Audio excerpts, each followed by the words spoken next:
Let me ask you this question. As an atheist, do Yes. you believe in truth as a concept? Yes, I believe in 100% truth in the fact that, as you can see, I'm wearing a black jacket. That is 100% truth. Can you deny the fact that I'm wearing a black jacket? If I'm colourblind, it wouldn't be black, but I'm not colourblind. But so are yeah. you colorblind? No, I'm you're not. No, I'm not. So this is 100% fact. This is 100% truth. I'm wearing a black jacket. Well, actually, well, I guess. Can you deny that? The reality of human experience is more than simple material things.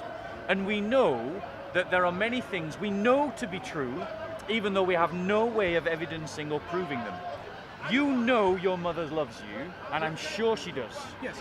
But you can't prove it. Is the resurrection of Jesus of Nazareth, is it a historical fact? Yes. Yes or no? Yes, It's not a historical fact. it is. Okay, name me any historian, except from, actually, even Josephus. Did Josephus say the resurrection happened? No, he just says the crucifixion happened.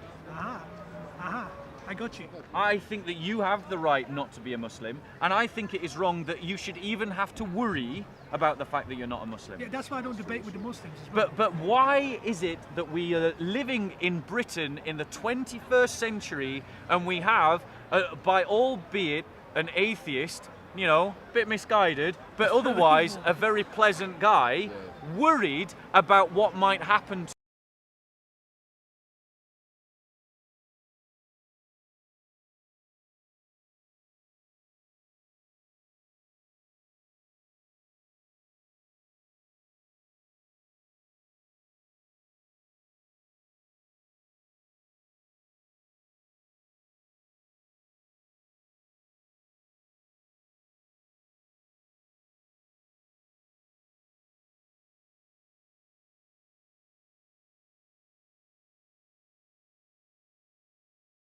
I've seen your videos on YouTube. Oh, okay, yes. Thank you so much. It's really nice.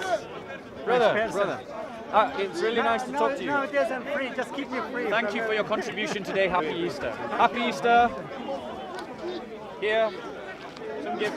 Happy Easter. Happy Easter. Take care. Go on, you say. Yeah, oh, you want one? Sorry. Yes, of course. Happy Easter. I became an atheist. Okay, you used to be a Muslim and you became an atheist. I lived till I was 60. Right? Okay. I've read the New Testament of the Bible. Yeah. Okay, and I read up an amazing book about Jesus. I don't know if you've read this book.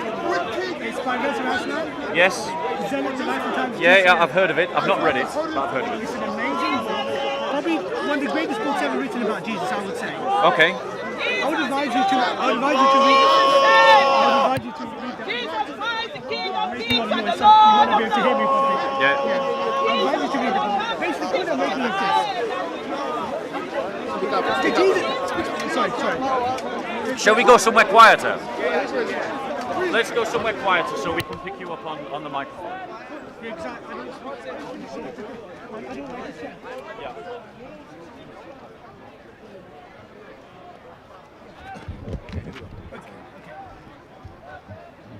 Basically, the New Testament of the Bible, regarding the life of Jesus, Yeah. I think a lot of it is lies. Okay. A lot of, in the case of the life that Jesus has, Yeah. and looking into the book by Reza, Yeah. there's too many things that don't make any sense. Such as? Okay, I'll start with the Sanhedrin trial. Okay, Right. The trial with Jesus and Pontius Pilate. Yeah.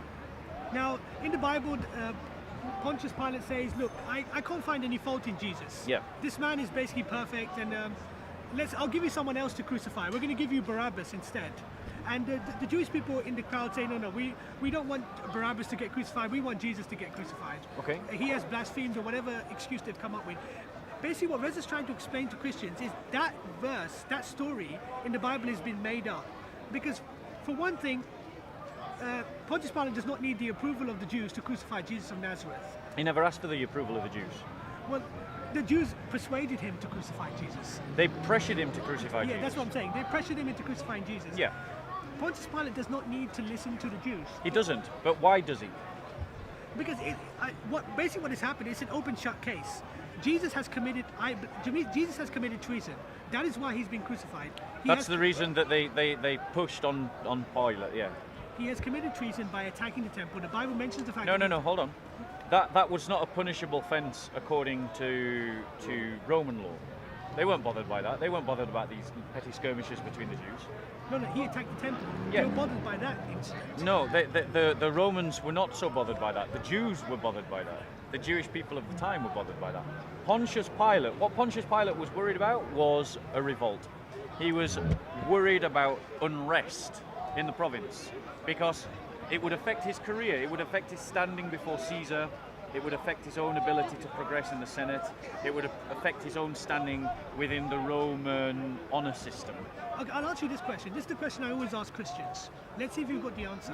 Because no Christian has really got the answer to this question. They beat around the bush, they make some kind of excuses. But I'm going to ask you this question. Why was Jesus crucified? Why was he crucified? Obviously, you believe that Jesus is the perfect man, yes? You believe he's the Son of God, God at the same time, the Holy Spirit, 3 in 1 Trinity. Yeah. Okay, yeah. Why was someone who is perfect, why would a perfect person be crucified? A perfect person is someone who doesn't make a single mistake. Can I ask a question? Are you looking for the theological answer or the historical answer? I've got the answer. That's why I'm an atheist. Well, no, you're asking me a question, Yeah. and I need to clarify in what way you're asking that question. Are you asking theologically or historically? I would say in this context, historically. Historically. So the reason why Christ was crucified historically was that the Jews were wanting him dead because he'd claimed to be God and he claimed to be the Messiah. Okay. And that's why they wanted him dead. But they didn't have the authority to kill anyone. They had to take it to the Roman governors for that to happen. The Roman governors were not interested in the petty little squabbles of the Jews about this teacher saying this or that teacher saying the other. They didn't really care. So when the Jews came to Pontius Pilate, they changed their accusation to he has made himself king and there can be no king but Caesar. So they turned it from a theological issue to a political one. And Pontius Pilate was concerned for his own reputation, for his own standing, for his own benefit, that there shouldn't be revolt or disturbance as there often was in Palestine. So he acquiesced to the Jewish demand to have him killed, despite trying to have him not killed. So that's the reason historically why he was crucified. Do you believe that Jesus has done nothing wrong in the case that he's been crucified for no reason? Is that what you're saying? Yes, So he's done nothing wrong? I believe that. You understand attacking the temple was treason because the temple is under the jurisdiction of Rome. So by attacking the temple, he's indirectly attacking Rome. So that is high treason. I spoke to an evangelical Christian called David Lynn. He came to Speaker's Corner, I remember a few months back. Yeah. Yeah, I spoke to him and even he admitted, even David Lynn, the Canadian evangelical Christian, even he admitted that Jesus probably committed treason. Can I reply? Because I think my reply will help to elucidate this conversation. We Christians don't judge what is right and what is wrong by what the law says. The state says that abortion is okay. We Christians say it's wrong. Okay, yeah. The state says that the definition of a family is whatever you want it to be. Yeah. We Christians say that is wrong. I agree with you. One regarding second. that issue. We Christians say that it is good and acceptable to adopt.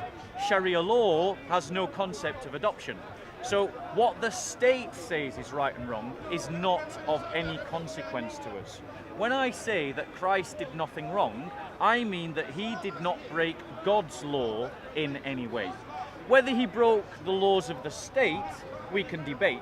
But for me, if you break the laws of the state because you're keeping God's law, you've done nothing wrong. He still got crucified. He still committed. He was crucified. He Yes. still committed treason, I believe, 100%. Wait, I am telling you that from a Christian point of view, that if to follow God's law you have to commit treason, you're guiltless. You have committed no crime. But you see, you're doing the stuff. You're a very good Christian. You're doing what every Christian should do. You are defending Jesus. Yeah. That is your job as a Christian. Like the job of a Muslim is to make excuses for Muhammad. Yeah. That's what every Muslim does. Your argument that the disturbance in the temple that's recorded in for It's example, not a John disturbance. 2. Jesus attacked the temple. That is a fact. The What- Bible even mentions it. In John 2, what he does is he overturns the money changers' tables and he drives out the animals. And there was a fight and a disturbance inside the temple. And Christ upset a lot of people that day. Yeah? But that was not constituted as treason towards the Roman state. Let me give you an example of what is treason to the Roman state. Treason to the Roman state is what happened to the earliest Christians, who, when they were commanded to give homage and worship and glory to the Caesar as a god, they refused. They wouldn't put the salts on the burning incense to give the worship to Caesar, because that was to say that Caesar was Lord. And Christians would reply, Christos Kyrie, or Kyrie es Christos. Christ is Lord, not Caesar, not Kaiser es Christos. Sorry, not Kaiser is So you Kyrie. believe in the whole story regarding it, the fact that even Pontius Pilate's wife gets involved, that she had a dream of Jesus and this man is innocent. Don't you think? Yes, I believe that. Don't you think all of this has been made up? No, I don't. They need to come up with a story. Why should I believe that it's made up? There's many. Okay, I'll explain. Look, I can't convince you. I'm not here for you to become an atheist. I'll be wasting my time, and you won't be able to convince me to become a Christian.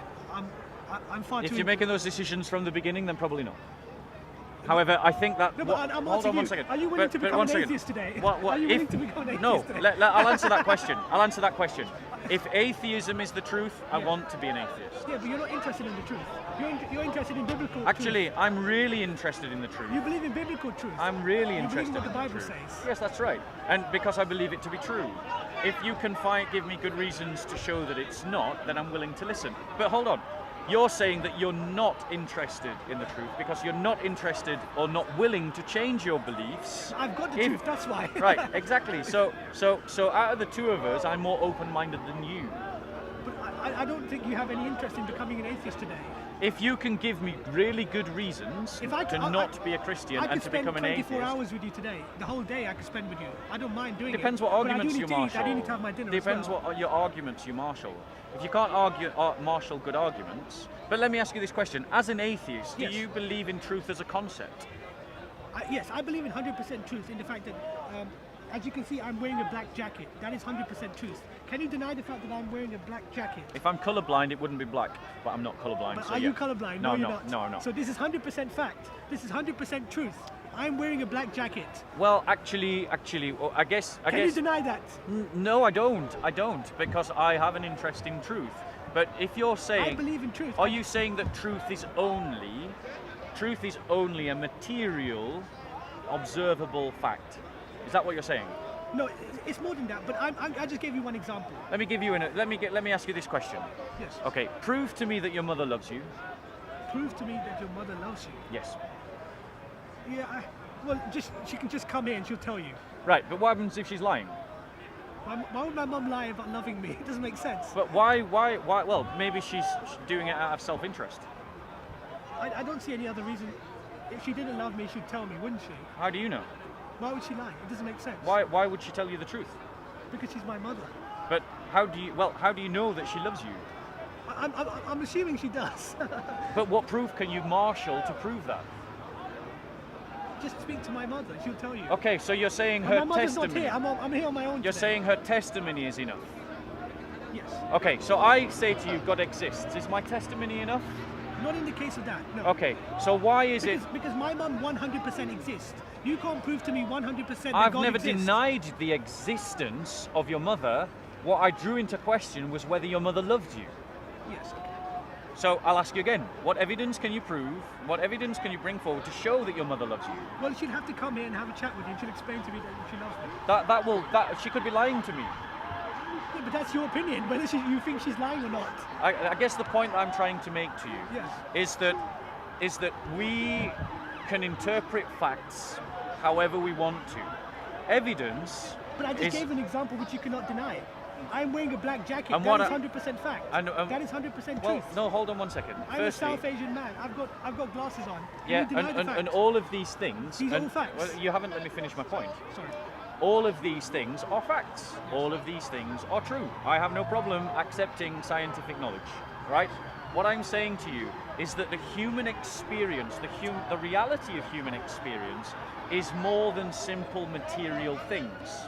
And we know that there are many things we know to be true, even though we have no way of evidencing or proving them.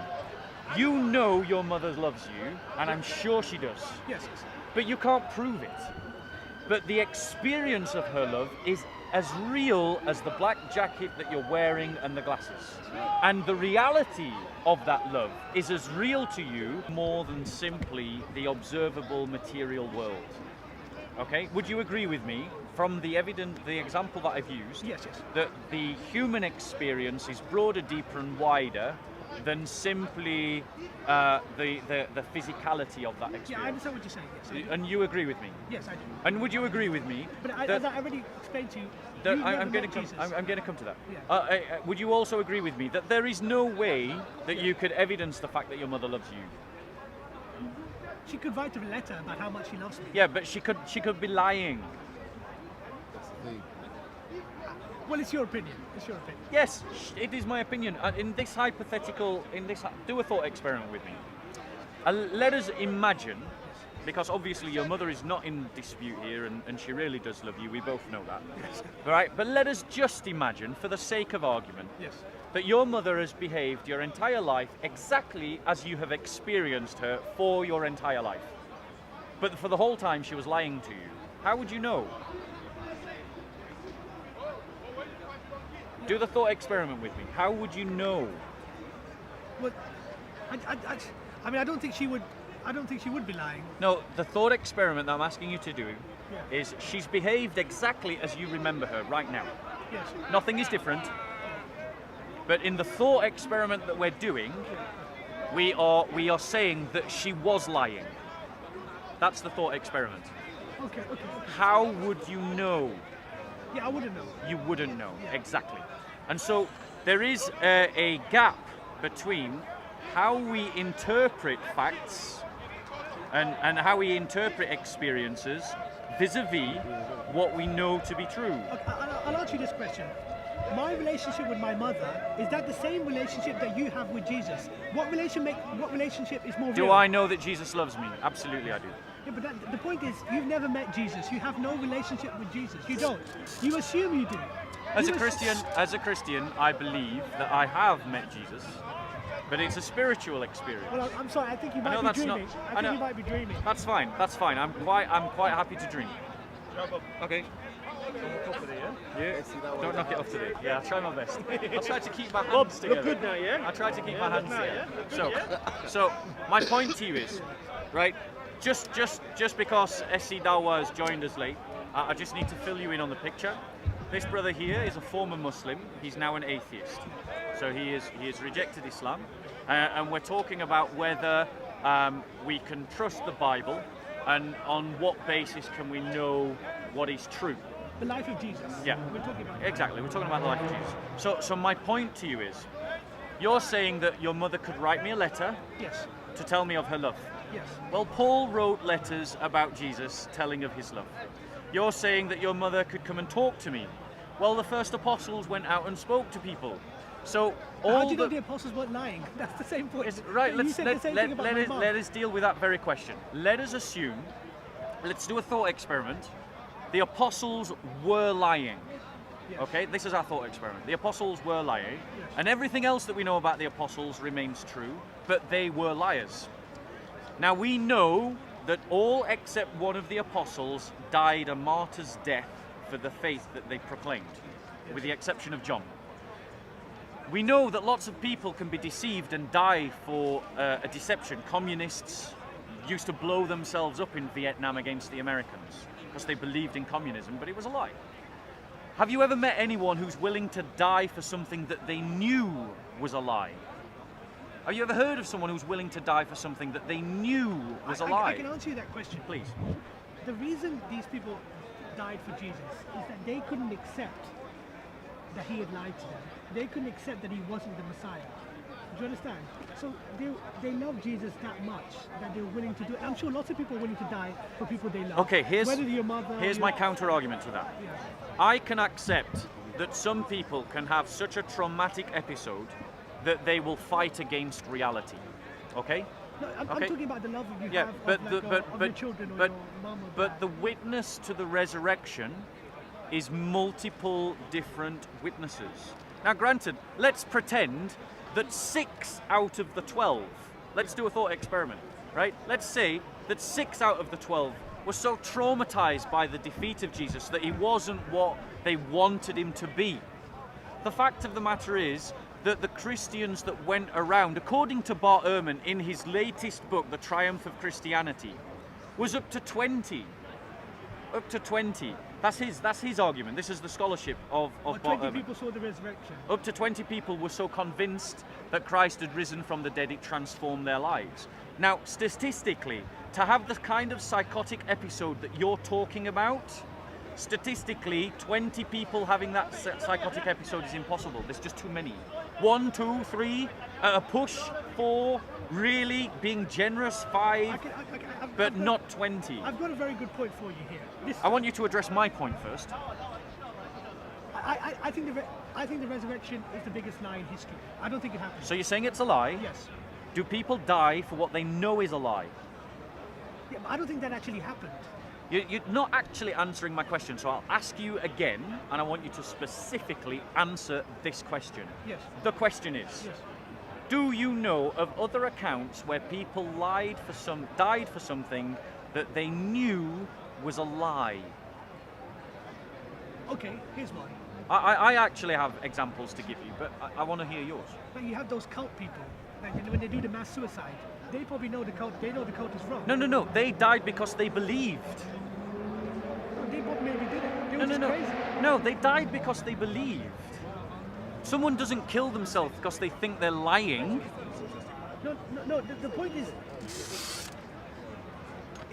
it just I don't see. you, but there's a Muslim debate. All right, okay, fair enough. Yeah. I think it's a matter of different interpretation. We've got different opinions on this. No, I want you to address this point. Let's not get around it. We've got people that you're accusing of lying. Okay, so we're doing a thought experiment and saying that they are liars. Do people die for what they know to be not true? I'm sure there are people like that. Give me examples. I can't give you one right now. Of any, Shall I give you an example? you can talk about Jesus. No, I'm going to talk about spies. Spies. Spies, people that are espionage. There's plenty of accounts in history where people have deliberately died Yes. because they knew that what they were dying, that they were lying. You know, they were given a false testimony. I'm not a spy, and they die because people are accusing them Of being a spy. of being a spy. And they're lying when they keep up the lie right up to the moment that they die. Oh yes, because they have to pretend they're not a spy. Yeah, because really what is motivating them is a deeper truth, yeah? And their opponents have already discovered them, Yes. Yeah. you know? So there's a bit of a psychological weapon, you're killing an innocent man, okay? Now, the apostles, these people, there was a transaction in their mind, an emotional transaction. They were dying for a greater cause, the cause of their country, in a war, Yes. Yeah. yeah? Okay? For the apostles to be liars willing to die, they had to be able to feel that they were gaining something that was greater, or dying for something that was greater than the lie for which they were dying. But the fact of the matter is, in the central teaching of their faith, the whole foci of their identity was that Christ had risen from the dead. There wasn't a greater narrative driving them. They weren't profiting from, there wasn't some other narrative under which the lesser narrative stood that they were willing to sacrifice for the lesser narrative because of the greater narrative. So you believe in all the stories of the idea that there was the empty tomb and they hid Yes. the guards hid his body or something? No, I don't believe the God hid his body. I want you to answer the question. Do you believe that Christ died for, do you believe Yes. that people die for what they know is not true? I'm sure there must be examples. I've given you my I know examples. the spies. I know Give you me talk- some other examples. Something that is not true. Yeah, Dying- people dying for what they know isn't true. dying for something something that's not true. Dying.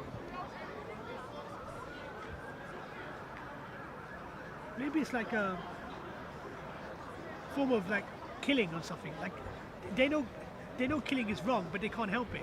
You're not giving me an example of what I'm asking for. I'm asking for an example of where people have died for a lie that they know is a lie. Yeah, I don't think I can give you one at the Okay, moment. so which do you think is more likely?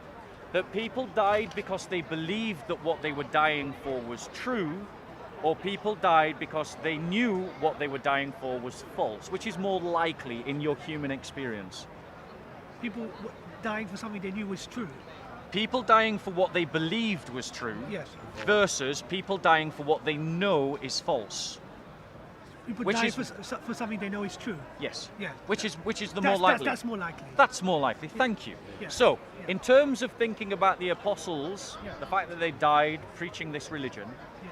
would you agree with me that the evidence indicates that they genuinely believed what they were saying? Yeah. No. So you're still saying they're lying, I think. even though we know they died, and even though you've just said that people don't die for what they know to be false. The point is whether we can say 100% that the resurrection happened. That is the fundamental I point. want you to address the point that I'm asking. Yeah, but I've asked you a question. Okay. You obviously believe that they died for something that they believed in. They were 100%. Okay. passionate. So you're saying we don't know that the resurrection happened. Let me just ask you this. Okay. It's a very good question that I always ask Christians. But you haven't really answered. You haven't really addressed my point. But carry on. Okay, this is the question this is another question I always ask Christians. Is the resurrection of Jesus of Nazareth, is it a historical fact? Yes. Yes or no? Yes. It's not a historical fact. It is. Okay, name me any historian, except from, actually, even Josephus. Did Josephus say the resurrection happened? No. He just says the crucifixion happened. Aha, I got you. No, you haven't. But carry on. Did Josephus say the resurrection happened? Yes or no? No. Exactly, that proves my point. What does that even, prove? Even It just Josephus No. said the resurrection It didn't doesn't. happen. It doesn't prove. Even It doesn't Josephus prove anything. didn't say the resurrection. Let No. alone me. What does and Josephus? I'm not a historian. I'm just a normal. What does? But let's be clear about what Josephus does say, because No, I have it. No, hold on. I just answered the question. You just no. answered my question. You No. said Josephus said. Let's just have a look at what Josephus says, No, shall we? Josephus didn't talk about the resurrection. Let's just have a look at what Josephus He says. didn't talk about the resurrection. He talked about there Let's was a just man. have a look. Right. There was a man So called Josephus Jesus. was writing in 37 to 120 AD. And in his book Antiquities, book 18, chapter 3, part 3, and I'm Yes. just going to give you a summary of what he talks about.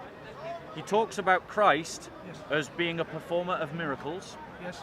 Do you believe Christ performed miracles? No, I'm an Okay, atheist. so the historian Josephus is saying Christ performed miracles. Josephus says Christ was a teacher. Do you believe Christ was a teacher? Sorry, I just got to say one quick thing. Sorry, I didn't mean to interrupt you. Maybe he was a magician. Okay, we'll come to that. Ah. We'll come to that. We'll come to that. So, Josephus says Christ was a miracle worker, that Christ was a teacher, that Christ had Jewish and Gentile followers, that Christ was called Christ, as in the Messiah, that he was crucified under Pontius Pilate, In your opinion. that he was... Thank you very much. My heckler, he's been heckling me all day. He's been heckling me all day. So that was actually quite funny. On that occasion, it was funny. Okay, so he is accused. Josephus says that the leading Jews stoned James, and that the leading Jews accused the Christians of being breakers of the law. Now, listen carefully. If we compare these points made by Josephus Yes. to what we find in the New Testament, we find clear dovetailing between the two accounts. Can I just say They this? dovetail well. So the New Testament is my evidence of Christ's resurrection, and the New Testament is historical evidence, Okay. But like you- Josephus. Basically, you answered my question. I asked you very simply. Did Josephus mention the resurrection of Jesus? And I've just said no. You said no. So that proves my whole point. What so does it it doesn't matter prove? what you say. Why- You've why- just answered my question. Why do you think that Josephus not mentioning the resurrection proves your point? Explain to me the logic, Because if I the don't see that. resurrection happened, this would be one of the greatest things ever to happen in history. It is accounted for in the New Testament. Wouldn't Josephus have mentioned it, that Jesus rose from the dead? Not Wouldn't if he have didn't mentioned believe it. That's madness. Not if he Wouldn't didn't believe it. would- Not if he didn't believe it. Yeah, but if it happened, if it was a historical fact, you believe 100% the resurrection happened, yes? Yes. So why wouldn't Josephus mention it? It doesn't make sense. Well, because what we find in Josephus's writing, he's talking about Christ as a historical figure. He yes, but he's not describes talking him. about him being the son But of God. if your logic and is God that, at the same time. well, firstly, let's just be clear that an argument from silence doesn't work. You are aware of that logical. Well, you've answered my question many times. Are you aware that an argument from silence does not work? Logically, philosophically, an argument from silence doesn't work. I'll explain to you this way. No. It's a logical fallacy to make an argument from silence. Yes, I understand what you're saying. Yes, Okay, you're right. You're you right. can't make an argument from But silence. that's not really the point. No, but it is the point because you're making the point that Josephus is silent about the resurrection as if it proves something. It proves nothing. All it proves is that he doesn't talk about it. What he does talk But you're not about, answering though, why he's not talking about what it. You he don't does, know. what he does talk about, though, is he says that Christ is a miracle worker, a teacher, had Jewish and Gentile followers, was called Christ, and was crucified under Pontius Pilate. Now, let me ask you this question. Yes. You're making a big deal about Josephus' silence. Josephus says Christ performed miracles. Do That's you it. believe Christ performed miracles? No, I don't believe he did. So you're selectively using Josephus then? Let me just explain to you this way. Okay. Sorry, because you might not understand what I'm trying to say here. I'm not just looking at it from Josephus' perspective. I'm talking about in complete general. If you speak to most historians looking at that time, Yeah. looking into the time of the life of Jesus, all those years ago, Yeah. I don't think you can find a single historian who's going to say 100% that the resurrection happened. That 100% Jesus is God, the Son of God, God at the same time, Holy Trinity. He's number one. He's the perfect man. He's an absolute genius. No historian is going to say that. Well, actually, And not historians like Dr. Mike Lecona, for example, he's a historian, and he would say that he would agree with you. Historians don't talk in terms of absolute facts; they talk in terms of probabilities and most likelihoods. The best way to look at no, it. hold on one second. Sorry. That is how historians work, right? They take together the collective evidence, and then they find what is called the hypothesis with explanatory power or explanatory scope. Yes. That's how historical inquiry works. Okay. And Dr. David Licona, who is an historian, Yes. makes arguments for the resurrection all the time. So your argument that no historian is wrong, because I've just named a historian. Okay, I'll explain to you this way. Dr. Bruce Metzger, he's another one. Okay, you just name two. Okay. Dr. Daniel Wallace, there's a third. Okay. The point is, Dr. James White, that's a fourth. as a Christian, you are obviously going to say that the resurrection happened. Of course you are. And you're obviously going to say it doesn't because you're an atheist.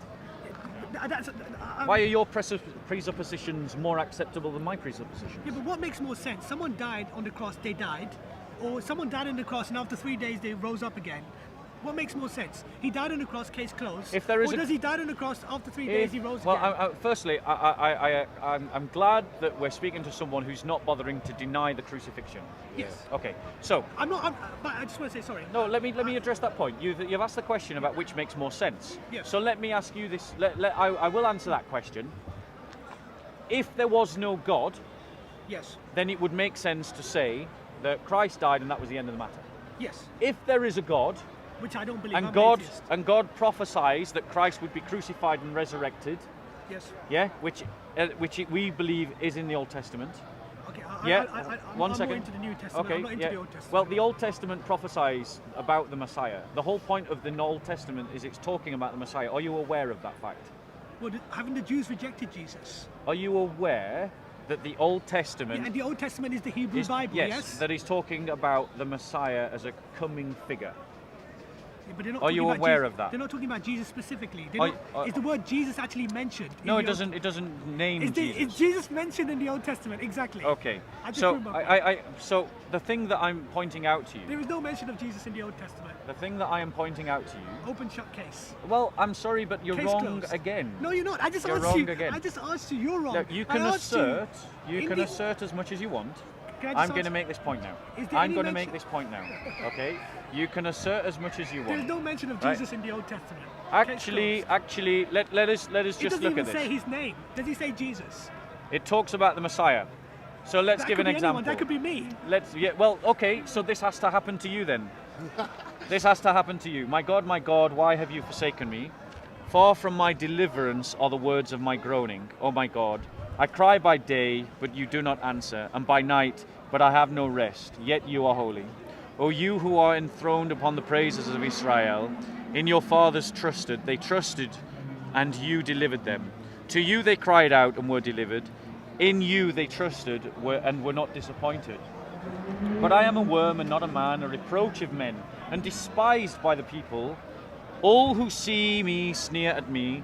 They separate with their lips. They wag their heads, saying, Commit yourself to the Lord. Let him deliver you. Let him rescue you, because he delights in him. Yet you are he who brought me forth from the womb. You made me trust when upon my mother's breasts. Upon you I was cast from birth. You have been my God from my mother's womb. Be not far from me, for trouble is near, for there is none to help. Many bulls have surrounded me, strong bulls of Bashan have encircled me. They open wide their mouth at me, as ravening and roaring lion. I am poured out like water, and all my bones are out of joint. My heart is like wax, it is melted within me. My strength is dried up like a potsherd, and my tongue cleaves to my jaws. And you have laid me in the dust of death. The dogs have surrounded me. A band of evildoers have encompassed me. They pierced my hands and my feet.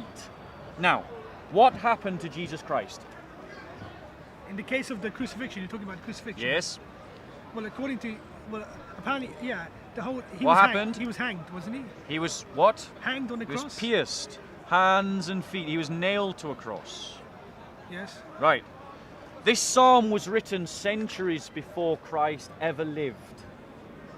Now, It still doesn't prove the resurrection happened. one second. Right? So it says in the psalm that the Messiah will be pierced, will be crucified. Yeah, but he might not be the true Messiah. He So could be a fake. Right? name me another Messiah that claimed to be a Messiah that was crucified. There must have been another one. Give me another one. Give me another name of someone claiming to be the Messiah that was crucified. Yeah. I don't really believe in Messiahs. Let me give you another I don't one. believe in any Messiahs. Let me give you. I don't believe in Messiahs. Let me give you another one from Isaiah no 53. Messiah. Let me give you another one from Isaiah 53. Now, both of these texts that I'm quoting to you are centuries before Jesus. But think about what you know, according to Reza Aslan, or what you know about Jesus, and just listen to these words. Okay? Yes. So have your picture of Jesus in your mind, what happened to him in history. Who has believed our message, and to whom has the arm of the Lord been revealed? For he grew up before him like a tender shoot, and like a root out of parched ground. He has no stately form or majesty that we should look upon him, nor appearance that we should be attracted to him. He was despised and forsaken of men, a man of sorrows and acquainted with grief, and like one from whom men hide their face. He was despised, and we did not esteem him. Surely our griefs he himself bore, and our sorrows he carried. Yet we ourselves esteemed him stricken, smitten of God, and afflicted. But he was pierced through for our transgressions, he was crushed for our iniquities. The chastening of our well-being fell upon him, and by his scourging we are healed. All of us like sheep have gone astray, each of us has turned to his own way. But the Lord has caused the iniquity of us all to fall on him. He was oppressed and he was afflicted, yet he did not open his mouth. Like a lamb that is led to the slaughter, and like a sheep that is silent before the shearers, so he did not open his mouth. By oppression and judgment he was taken away. And as for his generation, who considered that he was cut off out of the land of the living for the transgression of my people, to whom the stroke was due, his grave was assigned with wicked men. Tell me, what happened to Jesus? I think he was crucified. Yes. And what happened in terms of the people around him? Did they esteem him? What do you mean? His friends? Did they say, this is a man of honor, he is the Messiah, we think he's great? Or did they mock him? I wasn't there. I mean, I wasn't there, was I? So, what we have are prophecies in the Old Testament that are fulfilled in the life of Christ. Let me just say something. He fulfills these prophecies. This is why he is the Messiah. That is not the point. The point is whether the resurrection actually happened. Well, I've tried to You've gone talk in to a you bit- about the resurrection. You've gone in a bit of a tangent here. We have gone into a bit of a tangent, but the tangent has organically grown. So let's come back to the resurrection. And I then. don't believe it's the Messiah either. Let's come back to the resurrection. What do you think happened to those? Let's use Bart Ehrman's number. Bart Ehrman, by the way, is an agnostic, non-Christian scholar. Argument on some biased Christian now. I'm basing it on the leading academic who is himself an apostate and has made his career out of attacking the Christian faith. In his latest book, The Triumph of Christianity, he says that 20 followers of Jesus, the number was around 20, were so convinced that Jesus had risen from the dead that it radicalized them and changed their lives. Reza Aslan also makes that same point, that the people believed that Christ had risen from the dead. So my question to you now to answer is this: what happened 2,000 years ago that so convinced those people that Christ had risen from the dead? What happened? I answered your question. Well, answer it again. They loved him so much that they couldn't accept that he had let them down. That's what it comes down to. How do you get from that to them believing that Christ had risen from the dead? But Christ didn't rise from the dead. That is a lie. You're not addressing the question I'm asking. The question I am asking is this one. What convinced them that Christ had risen from the dead? I think the whole story regarding the Bible issue of him, of the I don't think anything convinced them. I think they were just very upset. That's what Resvazan says in his book.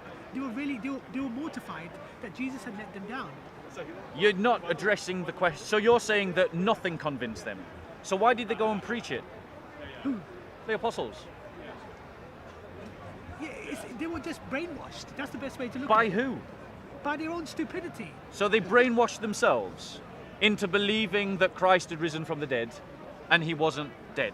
He wasn't alive. They thought it happened. So they thought it happened. Yeah, it didn't happen. So they believed it. I don't know the whole apostles, do I? Do I know Paul? Of course I don't know the apostles. What was the apostles preaching? Were they preaching that Christ had risen spiritually from the dead or that he rose bodily from the dead? They're just preaching that he's the Messiah, whatever, madness. No, you don't know what they're preaching. They preach that Christ rose bodily from the dead. Yeah, as I explained to you, that is a lie. It's on their own imagination. So you're saying that they made it up? Yes, they're liars. They're frauds. Okay, why did they lie? Because to spread Christianity, they wanted to create a religion. Why did they die for that lie? Because they died for Christianity. A lie. They died for something that they knew they were making up. No, they believed it happened, but they didn't. So they believed it happened? Yes. So why did they believe it happened? Because they were brainwashed. I answered your question. They brainwashed themselves into believe something that they knew was a lie and then died for it. That's your argument. And because of the love that they had for this guy, I believe. Obviously, I don't think that he was this perfect guy. I think he was basically like a criminal, basically. He was someone who wanted to take on the establishment. That is who Jesus was. Unfortunately, Jesus was a peasant. He was an illiterate peasant from Galilee. I think you're avoiding the point, which is that we know that people don't die for something that they know is false. Yeah, but that still doesn't which means that the apostles genuinely believed that Christ had really risen from the dead. And if they genuinely believed it, we have to ask the question, what convinced them? Now, you're trying to argue that they just convinced one another. Now, groups of people, they love each other, so they're convincing each other that look. But if they're convincing them that Christ had risen bodily from the dead, is what you're saying. Now, the thing is, I could have gone with your argument if the apostles had gone out preaching that Christ had risen only spiritually. I could have gone with that. Because people can convince themselves of any spiritual truth. Okay, I'll answer that question. But one second. The thing that they're claiming is that Christ rose bodily from the dead. That the tomb was empty. And also, we have this to consider. Let us consider this other point. The Jewish authorities, you know and I know, didn't like the early Christian movement. They wanted to stop it dead. If Christ didn't rise bodily from the dead, why did they just not produce a body, drag it through the streets of Jerusalem, and say, here is your false Messiah, he has not risen from the dead? Okay, I'll answer that question. I believe they saw the body when he was crucified. He died on that cross, yes? You believe he died on the cross? We both believe that, yeah. Okay.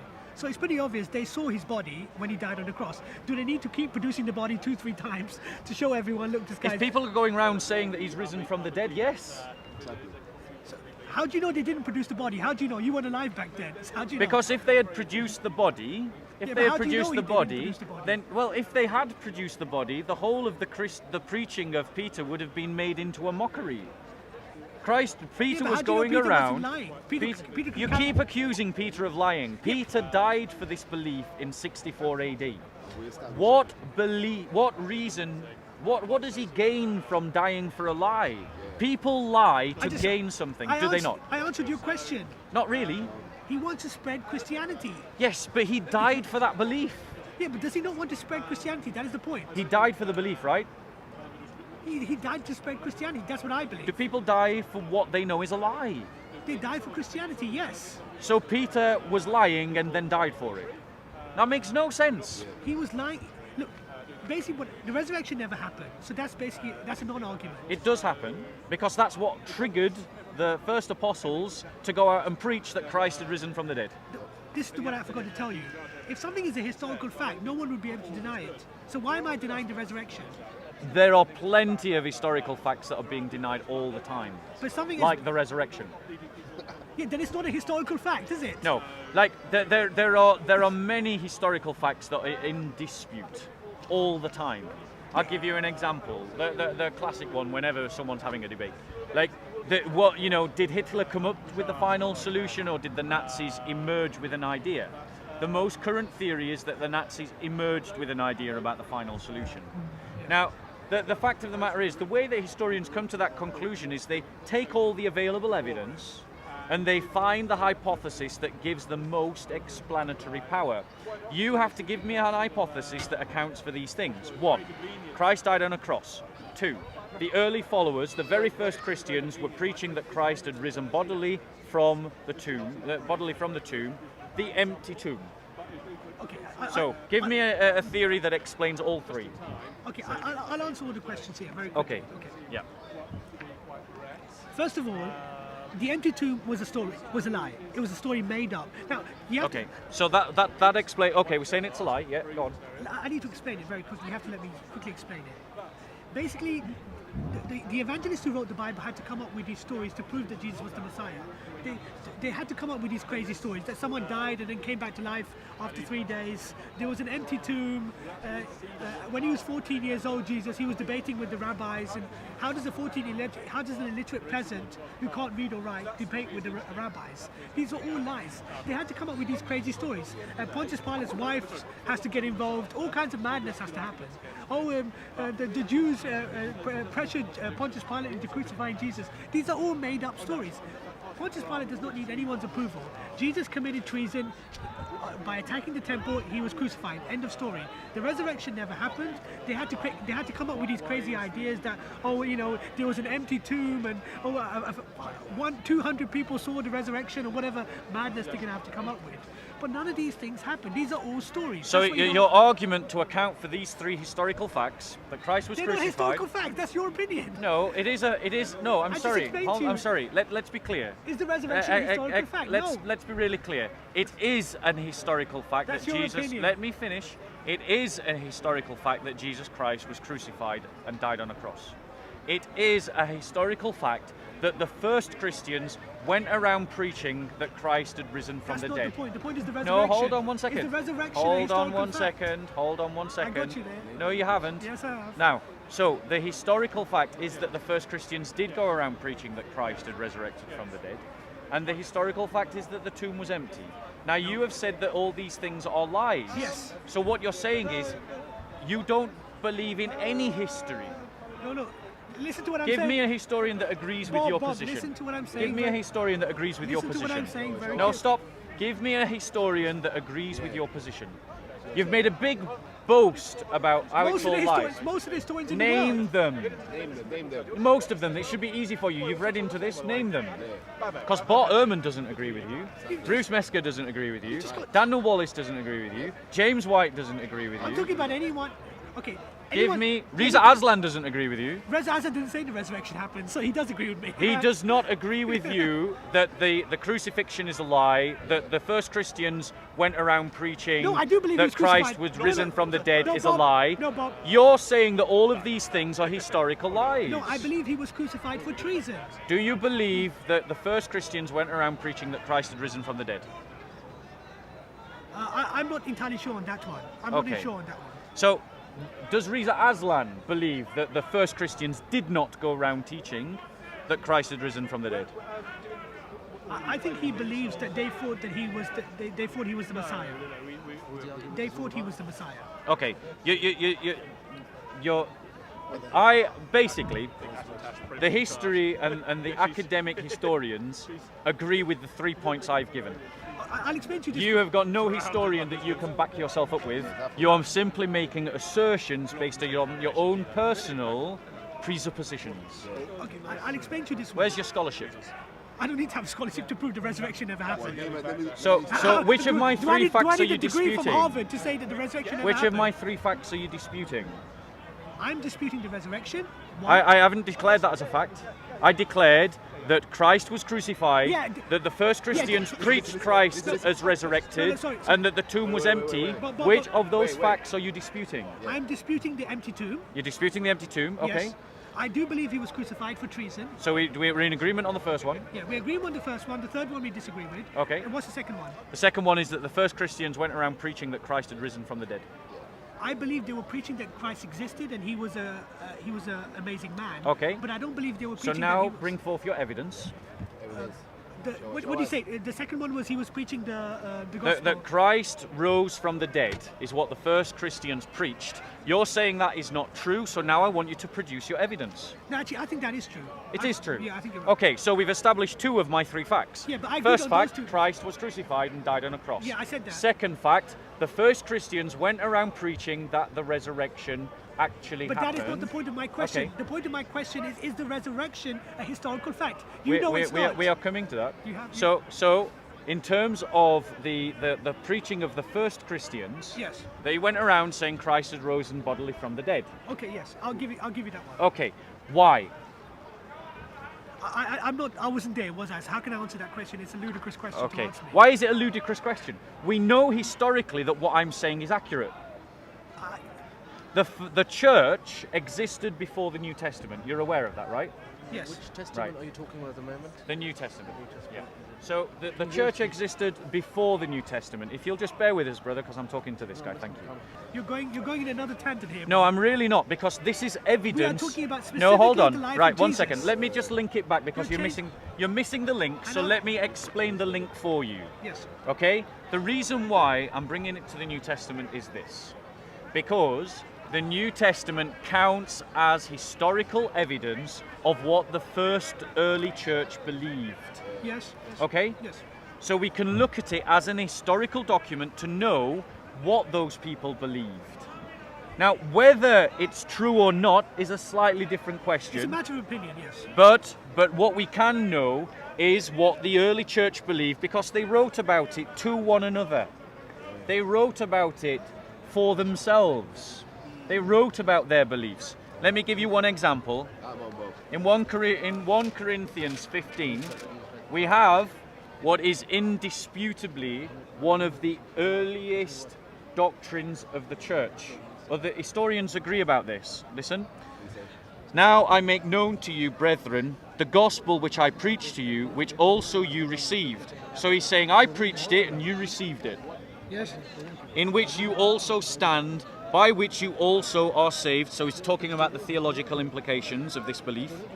If you hold fast the word which I preached to you, unless you believed in vain. So again, he's talking about the theological implications. These are not our concern at the moment. For I delivered to you, as of first importance, what I also received. So he's actually claiming that what he received, he's getting it from an earlier source. So he's crediting an earlier source for what follows. And this is what he says, that Christ died for our sins according to the scriptures, and that he was buried, and that he was raised, and on the third day on the third day, according to the scriptures. New Testament or Old And this is Testament? New Testament. And he appeared to Cephas, then to the 12, and that he appeared to more than 500 brethren at one time, most of whom remain until now. Now this and that, and that, and that, you won't know this from the Greek, but grammatically that and that is not actually necessary in the Greek language unless you're making kind of like a PowerPoint presentation, to use modern parlance. You're making a list, like a shopping list. So in other words, he's reciting an early creed. Now this letter was written between 10 and 20 years after the events that they're talking about, which means that the creed that he is quoting is something that existed before he wrote the letter, which means that we can know with certainty that the earliest Christians believed that Christ died for our sins according to the scriptures, and that he was buried, and that he raised on the third day according to the scriptures, and that he appeared to Peter, then to the 12. After that, This he is from the New appeared to Testament. more This is than not from the Old 500. Testament. This This is is not- from the New Testament. Okay. Yeah. So, I have given you evidence as to what the early Christians believed. You're saying that that is not true, so give me your evidence. Look, that is not the basic premise of our conversation today. Yeah. Is in looking into the life of Jesus. I'm looking at it from a historical perspective. So am I. I'm not looking at it from a biblical perspective. The Bible is historical evidence. You know that, right? A lot of what the Bible is lies. A lot of it. No, that's your assertion. A lot You're asserting that. Give me your evidence that it is lies. Evidence. Show us. Okay. I'll give you one. Yes. Okay. According to Rez Raslin's book, I'm going to give Rez's book because I mentioned his book before. Yeah. As you know. Is he paying you? No. I don't like Rez Raslin, to be honest. Yes. He's a Muslim. I'm not. Okay. I think he's. Anyway, carry on. What is your evidence Okay. that the Bible is lies? Okay, you have to listen to me. Listen very carefully. Okay. Okay. Yeah. We're listening. Okay. Show us evidence. Okay. The evidence Rez Raslin talks about is certain things in Jesus' past.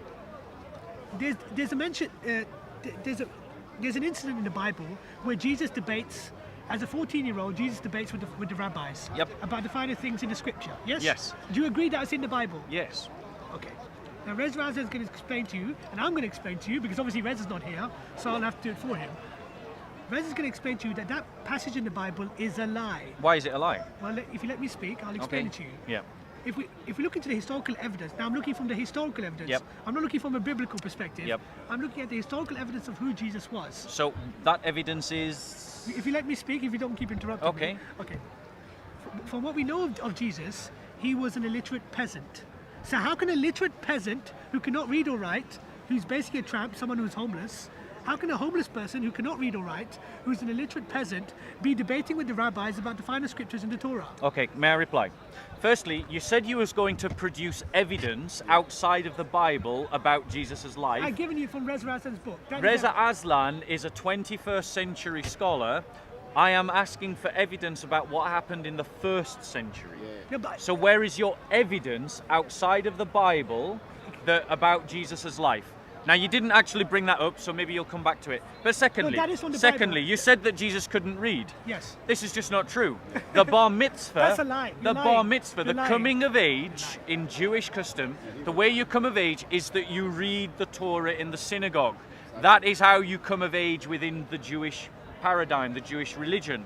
Christ at his bar mitzvah would have had to be able to read, otherwise he could not undergo a bar mitzvah. Every Jewish person would learn to read. Not every Jewish person would learn to write, but they would learn to read. Where's the evidence of Jesus' bar mitzvah in the Bible?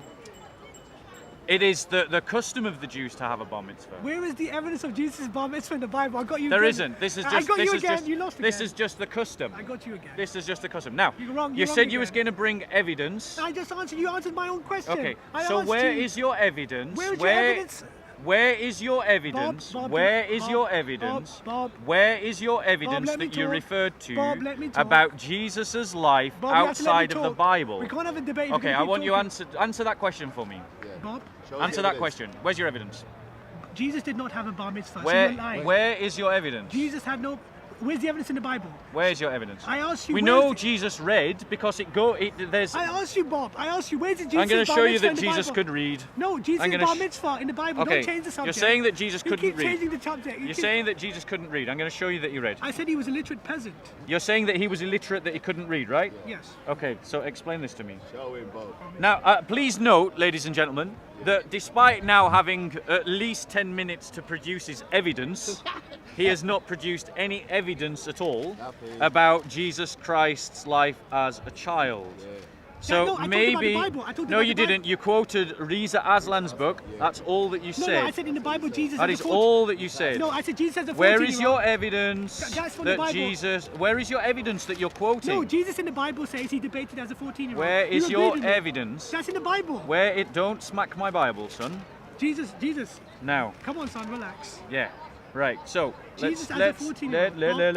let us just find the verse where Jesus reads from the scripture.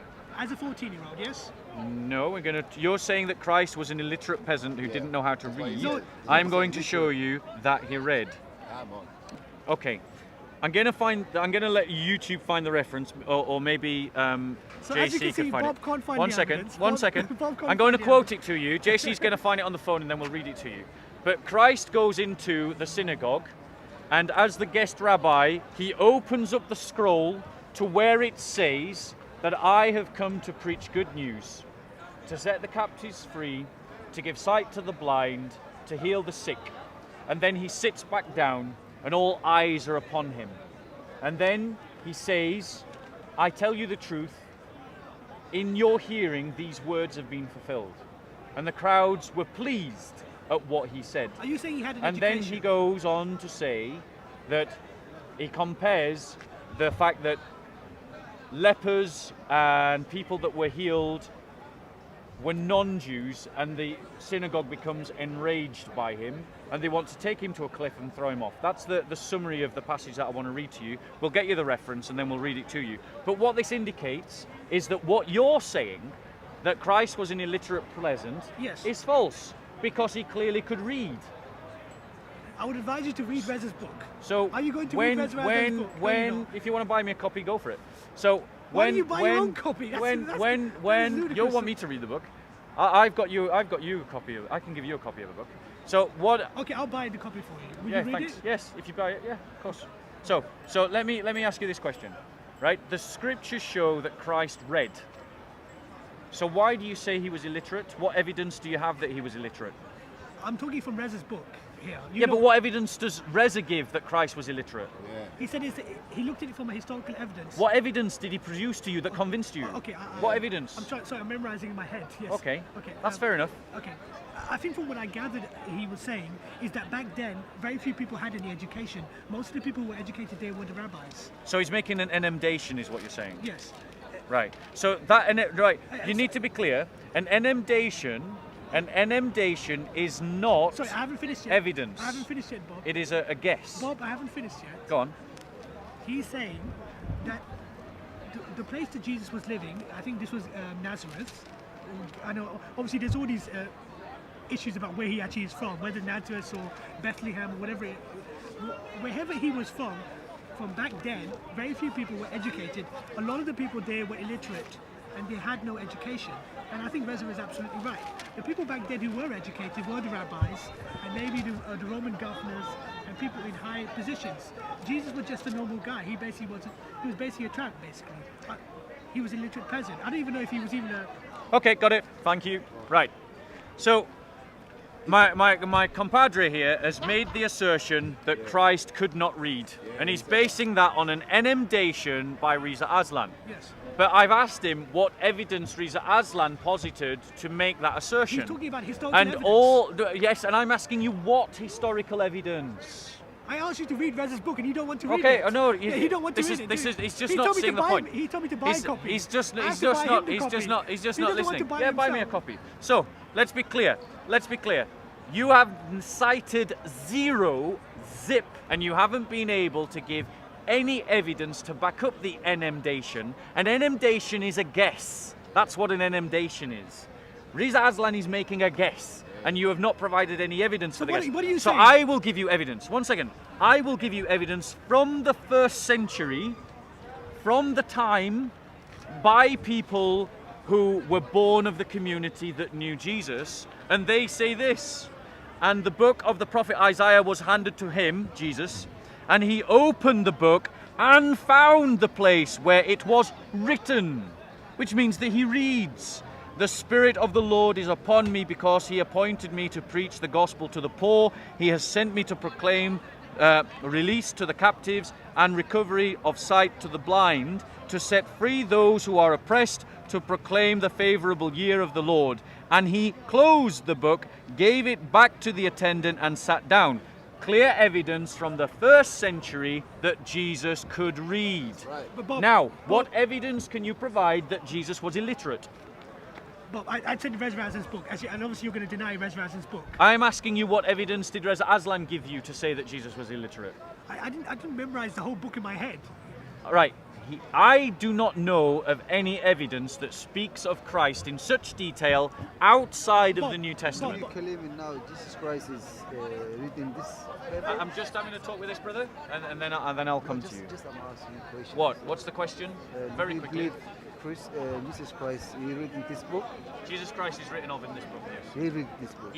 No, he didn't write this book. He is written of in this book. Okay. Okay.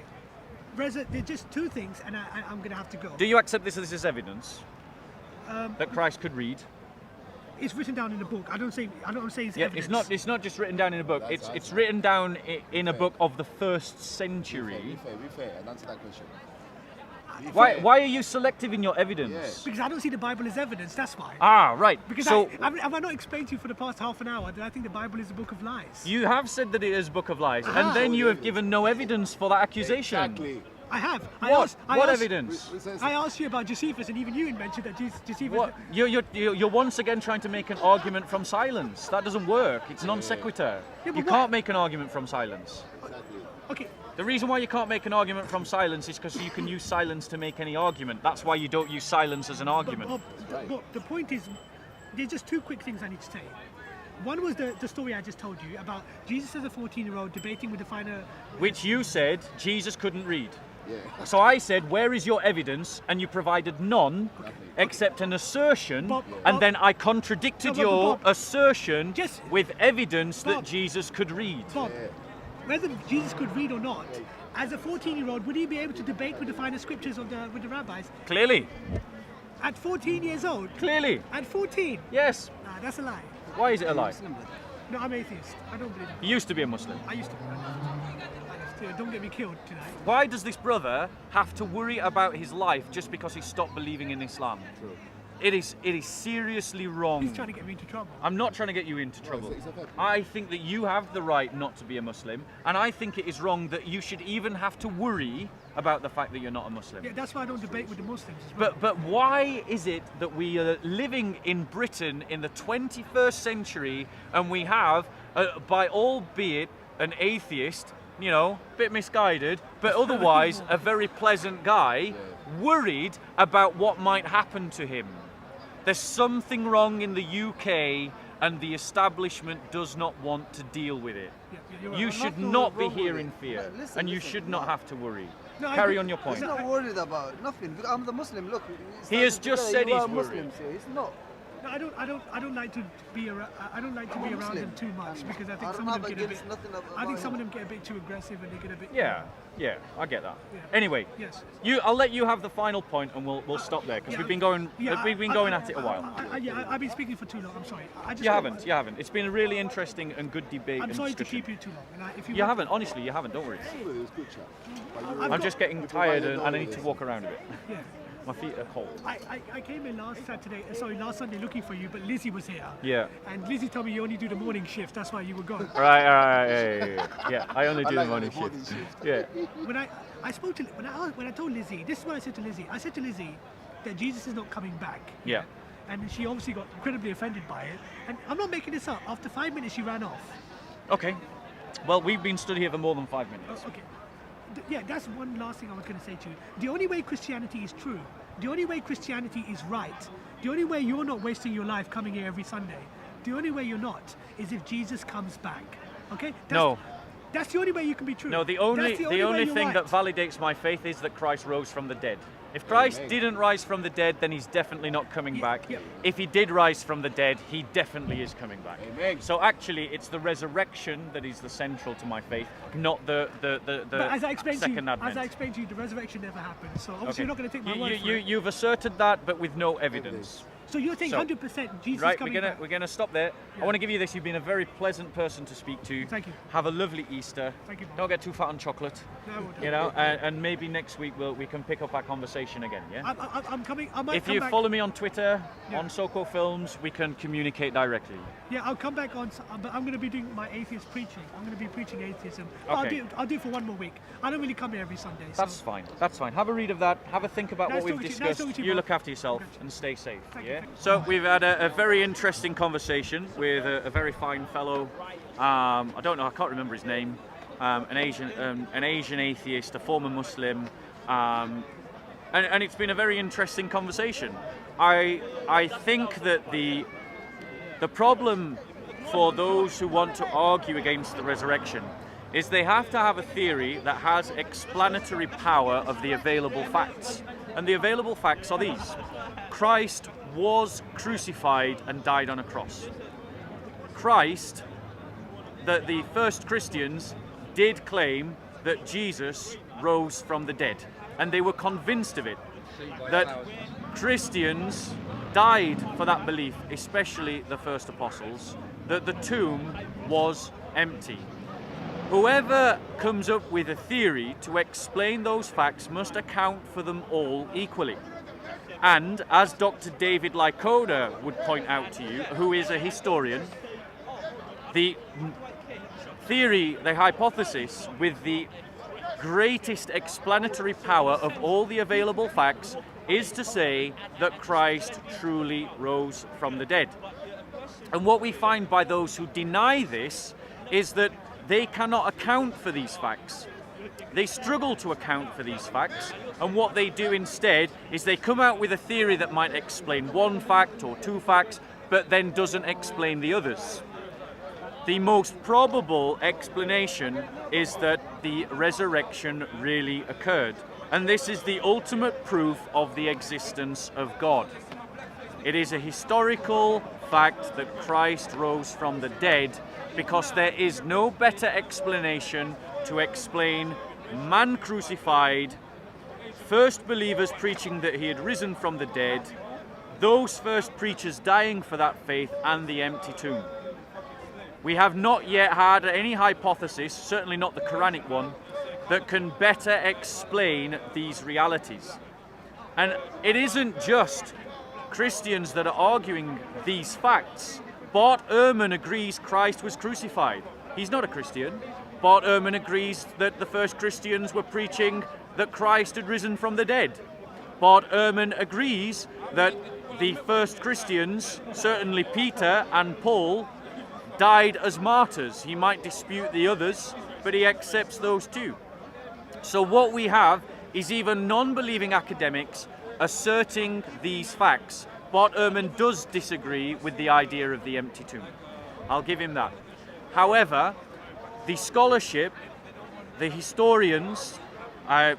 David Lycona, Dr. Daniel Wallace, Dr. Bruce Metzger, Dr. Bart Ehrman, Dr. James White, these are reputable scholars who would argue that the evidence is clear about these facts. And then we must decide what explains those facts, what narrative explains those facts. And I am personally convinced that the most convincing narrative is that Christ truly rose from the dead. And I am yet to hear a better explanation by atheist or Muslim.